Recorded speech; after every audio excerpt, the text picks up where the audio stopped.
A Gênese.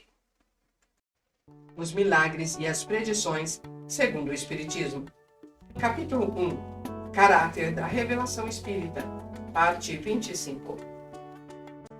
57. Uma das questões mais importantes entre as propostas no começo deste capítulo é a seguinte: que autoridade tem a revelação espírita, uma vez que emana de seres de limitadas luzes e não infalíveis? A objeção seria ponderosa se essa revelação consistisse apenas no ensino dos espíritos, se deles exclusivamente a devêssemos receber e houvéssemos de aceitá-la de olhos fechados.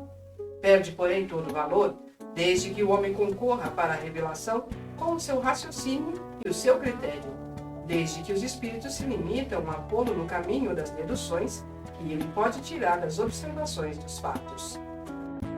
Ora, as manifestações, nas suas inumeráveis modalidades, são fatos que o homem estuda para lhes deduzir a lei, auxiliado nesse trabalho por espíritos de todas as categorias, que de tal modo são mais colaboradores seus do que reveladores, no sentido usual do termo.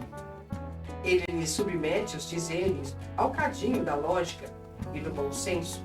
Desta maneira, se beneficia dos conhecimentos especiais de que os espíritos dispõem pela posição em que se acham, sem abdicar o uso da própria razão. Sendo os espíritos unicamente as almas dos homens, comunicando-nos com eles, não saímos fora da humanidade, circunstância capital a considerar-se. Os homens de gênio, que foram fachos da humanidade, vieram do mundo dos espíritos e para lá voltaram, ao deixarem a terra.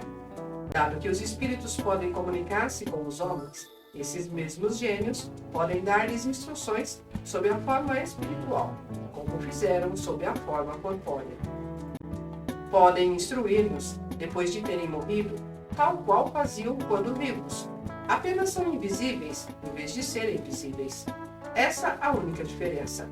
Não devem ser menores do que eram a experiência e o saber que possuem, e se a palavra deles, como homens, tinha autoridade, não na pode ter menos, somente por estarem no mundo dos espíritos. 58. Mas nem só os espíritos superiores se manifestam. Fazem-no igualmente os de todas as categorias. E preciso era que assim acontecesse para nos iniciarmos no que respeita ao verdadeiro caráter do mundo espiritual, apresentando-se-nos este por todas as suas faces. Daí resulta serem mais íntimas as relações entre o mundo visível e o mundo invisível, e mais evidente a conexidade entre os dois.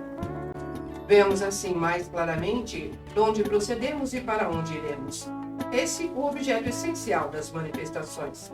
Todos os espíritos, pois, qualquer que seja o grau de elevação em que se encontrem, alguma coisa nos ensinam.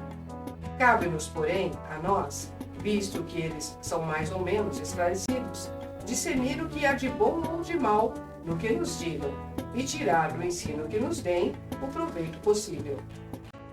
Ora, todos, quaisquer que sejam, nos podem ensinar ou revelar coisas que ignoramos e que sem eles nunca saberíamos.